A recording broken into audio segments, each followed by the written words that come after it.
Hello! For today's video, magluluto lang ako ng shrimp and egg. At di ko pala napansin, wala na akong oil. At pagpasensyahan nyo na yung egg ko dahil hindi talaga siya perfect. Kasi dahil pangit talaga yung lutuan ko. But that is okay because no one is perfect. In the end, masarap pa rin siya dahil kakainin ko pa rin. Ano ba mas masarap sa inyo mga guys? Sunny side up? Scrambled egg or boiled egg. And magpe-prepare na rin pala ako for my next ulam, which is hipon. This is not really my favorite ulam, but I'm just craving for today. So, pagbibigyan ko yung cravings ko kasi minsan ko lang gustuhin kumain ng hipon. And of course, mabilis lang siyang lutuin. Gigisa-gisahin ko lang.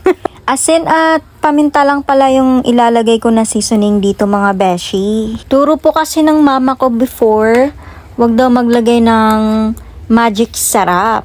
Pero masarap pa rin siya mga beshi kahit yan lang yung seasonings na gagamitin ko. And konting-konti na lang and ready to serve na po. My final breakfast, lunch, and dinner. Eggs, shrimp, and beans with atay ng manok. Thank you Lord sa blessings. Kain tayo mga beshi!